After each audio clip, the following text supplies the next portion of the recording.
I'm Elizabeth Rowe. This is book 22 of the Iliad by Homer, as translated by Ian Johnston, The Death of Hector. At this point, the Trojans, having fled like deer, spread out through the city, resting by its sturdy walls, drying their sweat and taking drink to slake their thirst. Meanwhile, Achaeans were moving to the walls, their shields held up against their shoulders. But Hector was forced by deadly fate to stay right where he stood, in front of Iliad, outside the Scaean gate. Then Phoebus Apollo spoke out to Achilles.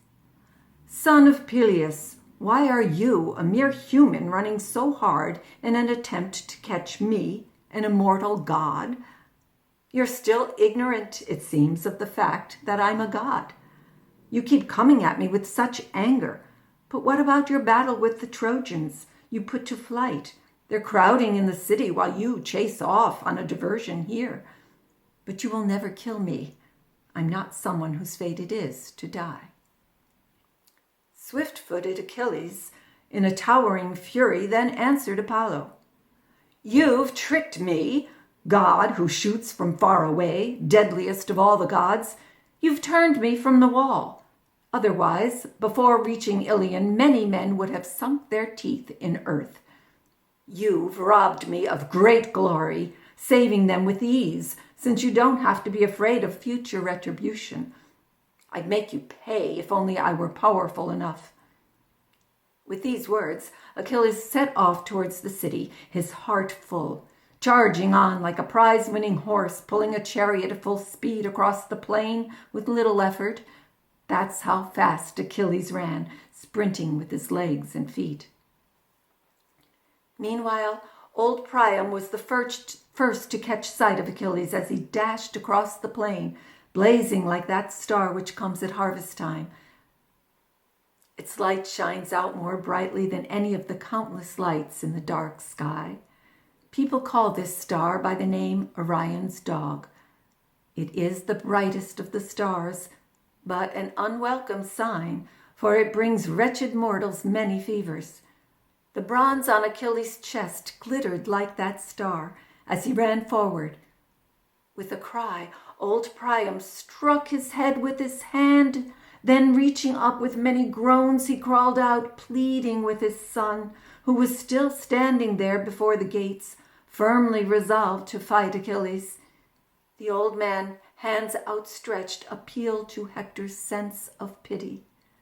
"Hector, my dear son, don't stand out there alone, facing that man with no one else to help you, or you will quickly meet your death, slaughtered by Peleus' son, who's much more powerful. Don't be obstinate. If only the gods would love Achilles just as much as I do, then dogs and vultures would soon gnaw at him as he lay there. And then my heart might shed its dreadful sorrow, for he's taken from me many valiant sons. Some he's butchered, others he's sold in lands far away. Right now I can't see two of my young sons, Polydamas and Lycaon, among those who've gathered with the Trojans in the city, both delivered from me from Laothoe, queen among women. If they're still alive in the Achaean camp, we'll ransom them. We'll bronze and gold we have stored up at home. For famous ancient Atlas gave many gifts when he gave me his daughter.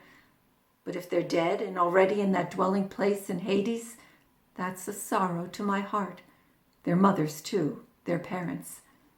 But that's a briefer sorrow for other people, unless you die as well, slaughtered by Achilles.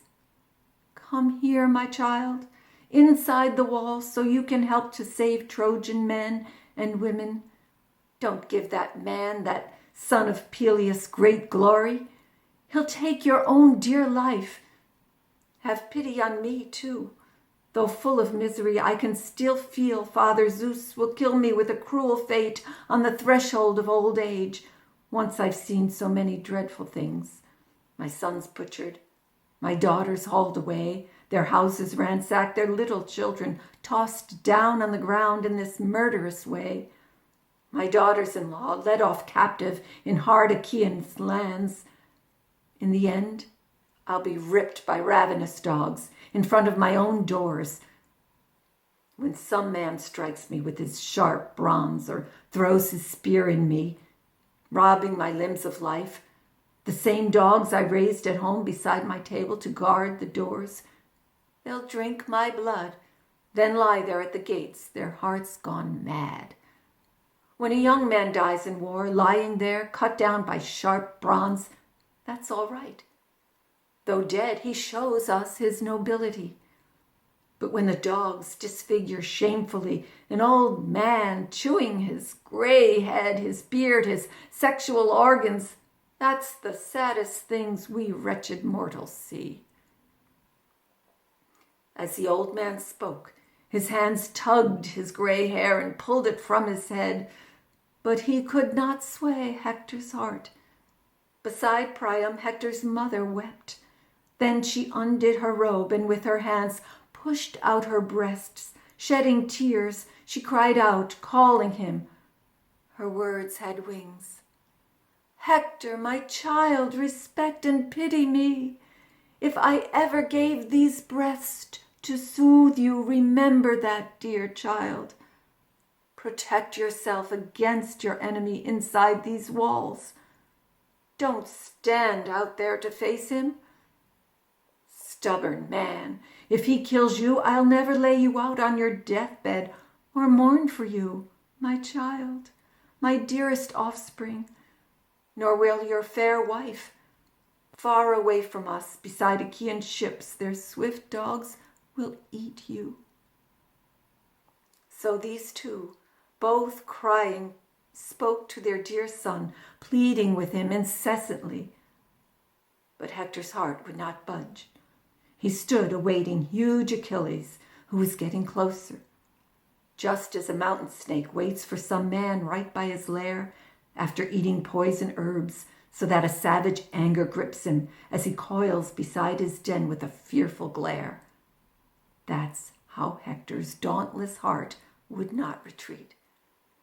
But then he leaned his bright shield up against the wall, where it jutted out, and with a groan spoke up, addressing his courageous heart. What do I do? If I go through the gates inside that wall, Polydamas will be the first to blame me, for he told me last night to lead the Trojans back into the city when many died, once godlike Achilles rejoined the fight. But I didn't listen. If I had done so, things would have been much better. As it is, my own foolishness has wiped out our army. Trojan men will make me feel ashamed. So will Trojan women in their trailing gowns. I'm afraid someone inferior to me may say, Hector, trusting his own power, destroyed his people. That's what they'll say. For me, it would be a great deal better to meet Achilles man to man, kill him and go home, or get killed before the city, dying in glory.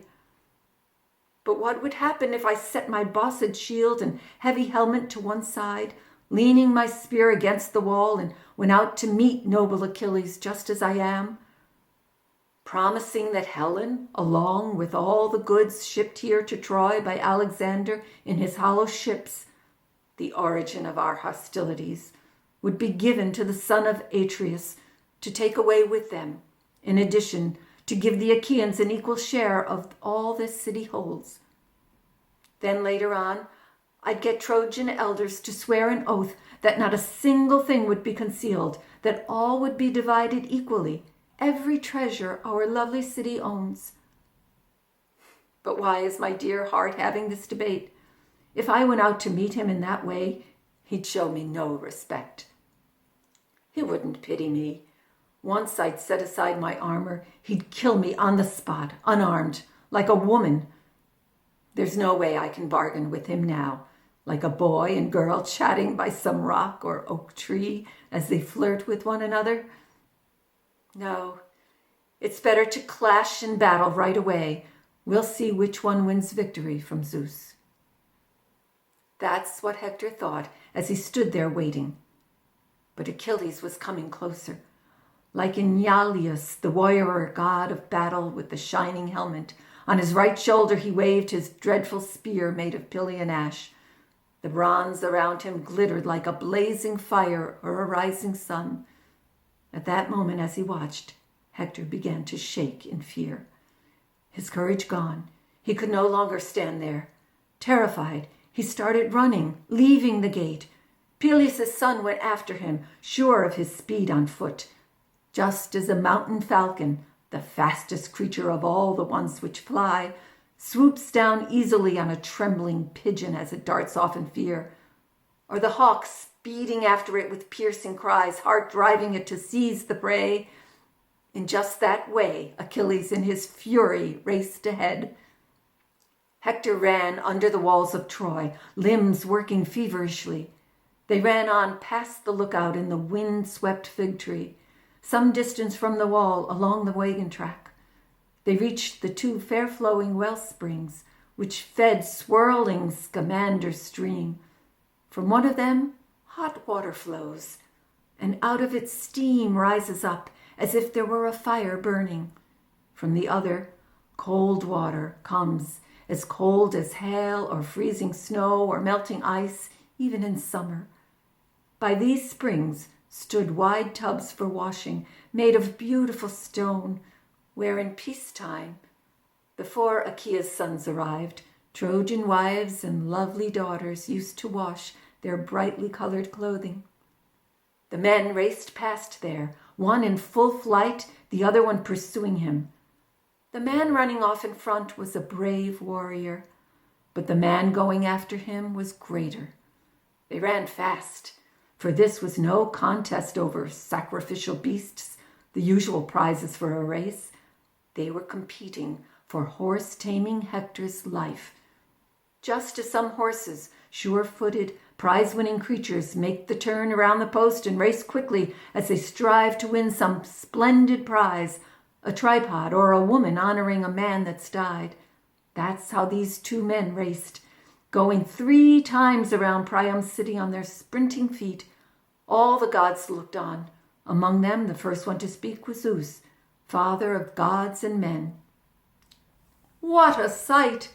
My eyes can see a fine man being pursued around the walls.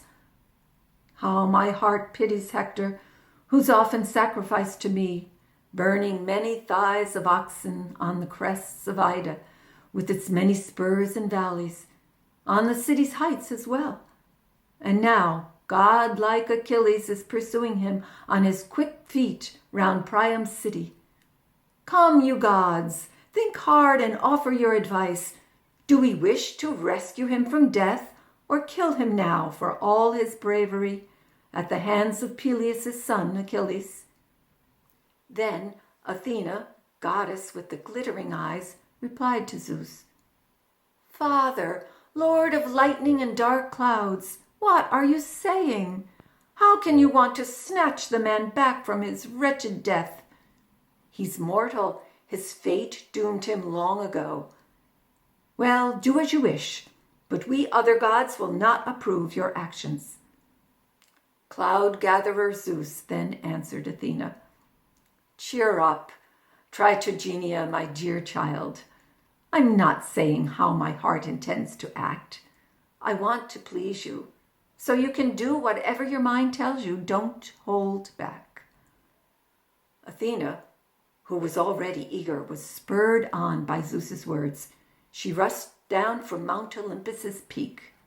Swift Achilles was still pressing Hector hard in that relentless chase, just as the mountains, a hound startles from its cover from some young deer that goes after it through glens and valley gorges.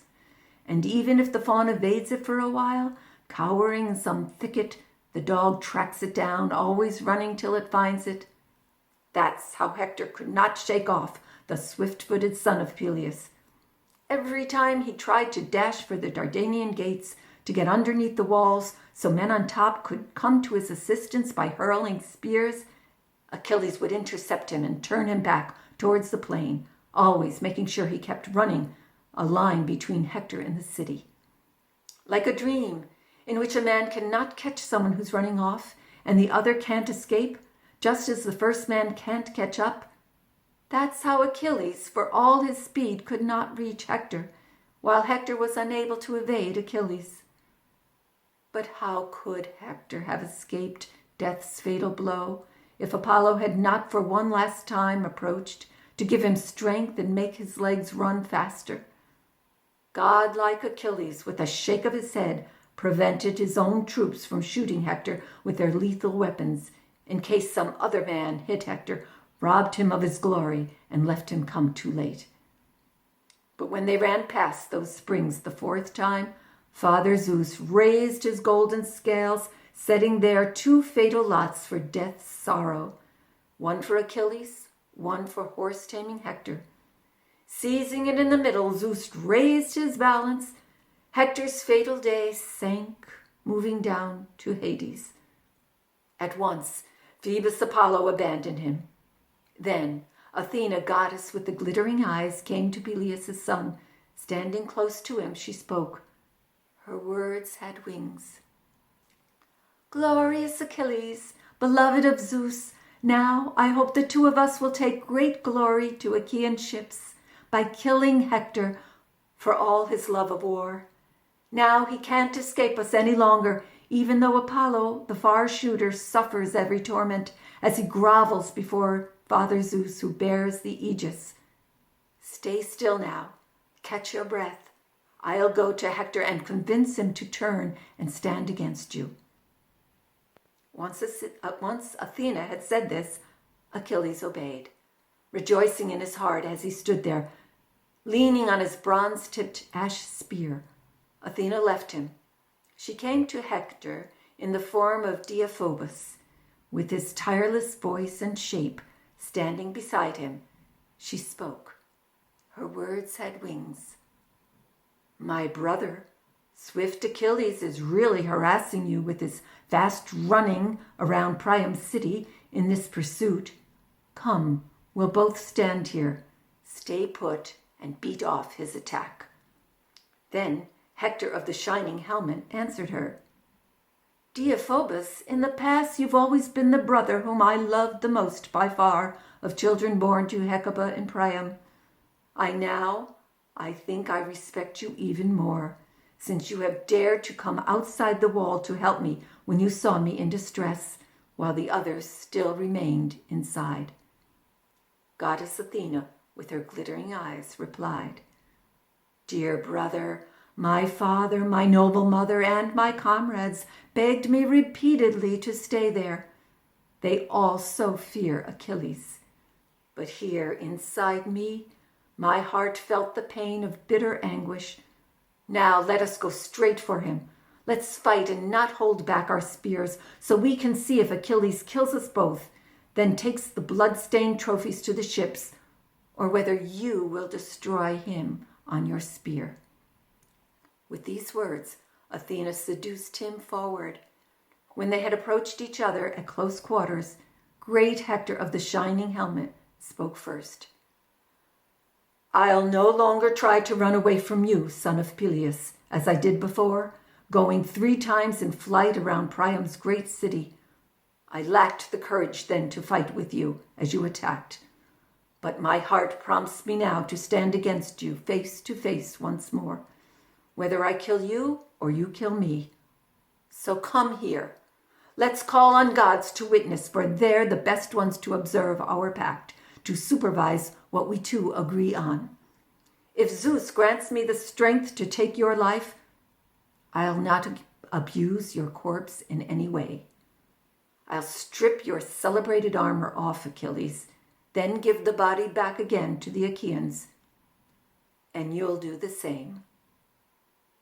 Swift-footed Achilles, with a scowl, replied, Hector, don't talk to me of our agreements. That's idiotic, like a faithful promise between men and lions. Wolves and lambs don't share a common heart. They always sense a mutual hatred for each other. In just that way, it's not possible for us, for you and me, to be friends, or indeed for there to be sworn oaths between us, till one or another of us falls, glutting Ares' warrior with a bull's hide shield on blood. You'd best remember all your fighting skills. Now you must declare yourself a spearman, a fearless warrior. You've got no escape. Soon Pallas Athena will destroy you on my spear. Right now you'll pay me back the full price of those sorrows I went through when you slaughtered my companions." With these words, he hefted his long-shadowed spear, then hurled it. However, anticipating the throw, splendid Hector saw it coming and evaded it by crouching down. So the bronze spear flew over him, then struck the ground. But Pallas Athena grabbed it and returned it to Achilles without Hector, that shepherd of his people, seeing what she had done. Hector then called out to Peleus' noble son, "You missed, godlike Achilles. So it seems you learned nothing from Zeus about death, although you said you had. That was just talk. You were telling lies to make me fear you, so I might forget my strength and courage. Well, with your spear you won't be striking me in my back as I run away in fear. You'll have to drive it through my chest, through my charging chest as I come right at you, if a god permits. Now see if you can cope with my bronze point. I hope you get this whole spear in your flesh. This war would then be easier on Trojans with you dead, for you're their greatest danger." With these words, Hector balanced his long-shadowed spear, then threw it. It struck the shield of Peleus' son right in the center. That spear did not miss its mark, but it bounced some distance off the shield. Hector, angry that the spear had flown from his hand and missed, stood dismayed, for he had no substitute ash spear. So he shouted out, calling to Deiphobus, who carried a white shield, asking him with a yell to pass him his long spear. But Deiphobus was nowhere to be seen. Then Hector in his heart saw everything so clearly. He said, "This is it then. The gods are summoning me to my death. I thought warrior Deiphobus was close by, but he's inside the walls, and Athena has deceived me. Now evil death is here right beside me, not somewhere far away. There's no escape. For a long time now, this must have been what Zeus desired. And Zeus' son, the god who shoots from far, and all those who willingly gave me help in earlier days. So now I meet my fate. Even so, let me not die ingloriously without a fight, but in some great action which those men yet to come will hear about." Hector finished speaking. He pulled out his sharp sword, that strong and massive weapon hanging on his side, gathered himself, then swooped like some high-flying eagle, plummeting to the plains down through the murky clouds to seize a tender lamb or a cowering rabbit. That's how Hector charged, brandishing his sharp sword. Achilles attacked as well, heart full of savage rage, covering his chest with that richly decorated shield, his shining four-ridged helmet nodding on his head, the golden plumes Hephaestus had set there shimmering around the crest. Just like that star which stands out the loveliest among all those in the heavenly night sky, the star of evening, that's how the sharp point then glittered on the spear Achilles held in his right hand, intent on killing noble Hector. He inspected his fine skin to see where it was vulnerable to a blow. But Hector's entire body was protected by that beautiful armor he had stripped off powerful Patroclus once he'd killed him, except for that opening where the collarbone separates the neck and shoulders at the gullet, where a man's life is most effectively destroyed. As Hector charged, noble Achilles struck him there, driving the spear point through his tender neck. But the heavy bronze on that ash spear did not cut his windpipe, so he could still address Achilles and reply to him. Hector fell down in the dust. Lord Achilles then cried out in triumph, "Hector, I suppose you thought you could safely strip Patroclus without giving me a thought, since I was far away. That was foolish. By our hollow ships he'd left me behind, a much greater man to take out my revenge.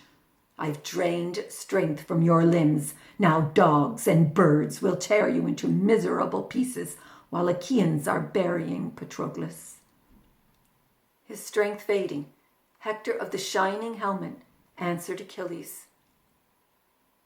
By your life, I beg you, by your knees, your parents, don't let dogs eat me by Achaean ships.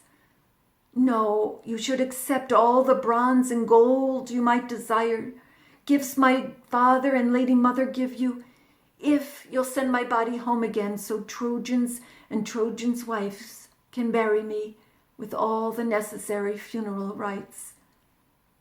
Scowling at Hector, swift-footed Achilles then replied, Don't whine to me, you dog, about my knees or parents. I wish I had the heart and strength to carve you up and eat you raw myself for what you've done to me. So there's no one who'll keep the dogs from going at your head, not even if they bring here and weigh out a ransom 10 or 20 times as much with promises or more. Or if Priam, son of Dardanus, says he'll pay your weight in gold. Not even then will your mother set you on a funeral bed and there lament the son she bore. Instead, the dogs and birds will eat you up completely. Then, as he died, Hector of the shining helmet said to Achilles, I know you well. I recognize in you what I expected. You'd not be convinced, for your heart and mind are truly iron. But think of this. I may bring down on you the anger of the gods that very day when Paris and Phoebus Apollo, in spite of all your courage, slaughter you beside the Scaean gate. As Hector spoke, death's final end slid over him. His life slipped out, flying off to Hades, mourning his fate to have to leave such youthful manliness. Over dead Hector, godlike Achilles then cried out, Die there! As for my own death, I accept it whenever Zeus and the immortal gods see fit to bring it to me. Saying this, he pulled his bronze spear from the corpse, set it aside, and stripped the blood-stained armor from the shoulders. Then the rest of Achaea's sons came running up.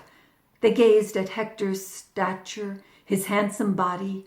All the men who came up to the corpse stabbed it, looking at each other, saying, Look here, it's easier for us to deal with Hector now than when his fire burned our ships. With words like this, they came up close and wounded Hector. When swift-footed godlike Achilles had stripped the corpse, standing among Achaeans, he spoke these winged words, My friends, leaders and rulers of the Argives, since gods have granted that this man be killed, who's done much damage, more than all the rest, lest these test Trojans by attacking them with armed excursions round their city to see what they intend, whether they'll leave their lofty city now that Hector's dead or stay there, still keen to fight without him. But why is my fond heart discussing this? By our ships lies a dead man, unwept, unburied, Patroclus. I'll not forget him as long as I remain among the living, as long as my dear limbs have motion. If down in Hades men forget their dead, even there I will remember my companion. Come, young Achaeans, sing a victory song as we're returning to our hollow ships. We'll take the body. We've won great glory killing noble Hector. Trojans prayed to him in their own city as if he were a god. Achilles finished. Then on noble Hector's corpse he carried out a monstrous act. He cut through the tendons behind both feet from heel to ankle, threaded them with ox-hide thongs, and then tied these onto his chariot, leaving the head to drag behind. He climbed up in his chariot, brought on the splendid armor, then lashed his horses. They sped off eagerly, dragging Hector. A dust cloud rose above him, his dark hair spread out round him, and Hector's head, once so handsome, was covered by the dust. for Zeus had given him to his enemies to dishonor in his own native land. So all his head grew dirty. When she saw her son, his mother pulled her hair, threw off her shining veil, and began to shriek. His dead father gave a pitiful groan. Around them, people were overwhelmed with wailing and laments throughout the city. It was as if all Ilion were engulfed in flames all over the summit of that towering rock. The people then had trouble restraining the old man in his frantic grief. His desperate wish to go through the Dardanian gate. He begged them all, groveling in the dirt, calling out, naming each of them. My dear friends, leave me alone. I know you care for me, but let me leave the city by myself, go to the Achaean ships, then beg him, that ruthless man, that violent monster. He may feel shame in front of comrades. He may pity my old age, for he too has a father, one just like me, Peleus, who sired and raised him to butcher Trojans. On me especially he's loaded sorrow more than on any other man. He's killed so many of my own sons, all in their prime. But despite that sorrow, I don't grieve for all of them as much as I do for one, for Hector. The sharp pain I feel for him will bring me down to the house of Hades. If only he had died here in my arms, we could have had our fill of weeping, of lamentation, me and his mother who gave birth to him to her own sorrow. As he said this, Priam wept. The townsfolk mourned. Hecuba led Trojan women in their loud laments. My child, how can I live with this misery, such wretched sorrow now that you are dead? You were my pride and joy, night and day, and in the city a blessing to us all. To Trojan men and women in the state you received, you who like a god, to them you were great glory when you were alive. Now death and fate have overtaken you. Hecuba spoke through her tears, but so far Hector's wife knew nothing of all of this, for no messenger had come to her to tell her clearly that her husband had remained outside the gates. She was in a room inside their lofty home, weaving purple fabric for a double cloak, embroidering flowers on it. She had told her well-groomed servants in the house to place a large tripod on the fire so Hector could have a hot bath when he came home from battle. Poor fool. She had no idea that a long way from that bath, Athena with the glittering eyes had killed Hector at Achilles' hands. Then she heard the wind in the walls. Her limbs began to shake. The shuttle fell out of her hands onto the floor. She spoke out once more to her well-groomed housemates. Come here, you two, and follow me. Let's see what's happened, for I've just caught the sound of my husband's noble mother's voice. In my chest, my heart leapt in my mouth. My lower limbs are numb.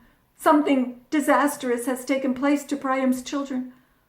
I hope reports like these never reach my ears, but I'm dreadfully afraid that godlike Achilles may have cut off my bold Hector from the city, driving him into the plain all by himself, then ended that fearful courage which possessed him. He's never one to hold back or remain within the crowd of men. He always moves ahead well in front, second to none in fury. Saying this, she hurried through the house, heart pounding like some mad woman, accompanied by servants. Once she reached the wall crowded with men, she stopped, stood there, and looked out from the wall.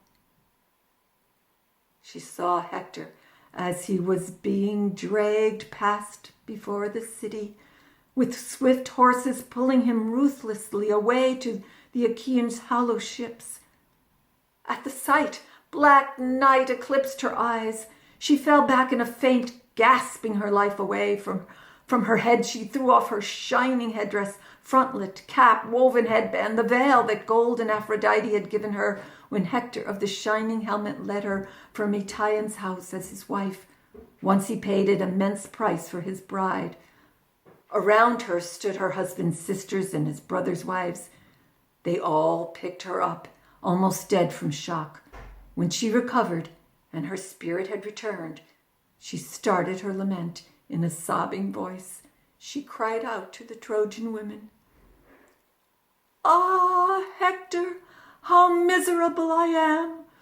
We both seem born to a single fate, you in Priam's house in Troy, and I in Aeaeon's home in wooded Thebe.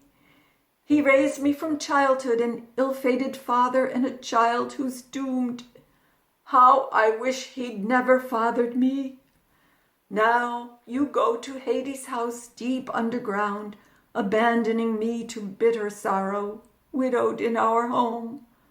Our son's an infant, born to wretched parents, you and me. No good will come to him from you, Hector, now that you're dead, nor will he help you. Even if he gets through this dreadful war with the Achaeans, his life will always be a constant pain and sorrow, for other men will take away his lands. The day a child becomes an orphan, all his friends are gone. He cannot hold up his head for anyone. His cheeks are wet from crying. In his need, the child goes to his father's comrades, plucking one man's cloak, another's tunic. Some pity him and then hold out a cup, letting him for a moment wet his lips without moistening his palate. Another man, whose parents are still living, pushes him out of the feast, hitting him with his fist, insulting him. "Go away, just as you are. You've no father at our feast." So in tears, the child returns to his widowed mother. That child is our son, Astyanax, who in earlier days on his father's knees ate only marrow from rich fat and sheep. When sleep overpowered him, he stopped his childish play. He'd lie in his own bed in his nurse's arms, on a soft couch, his heart full of happy dreams. But now that he's missing his dear father, he'll suffer much. Our dear son, Astyanax, lord of the city. Trojans called him this because you alone kept their gates safe from harm, their towering walls. But now by the beaked ships, far from your parents, wriggling worms will eat you. Once dogs have had their fill of your bare corpse. In your home,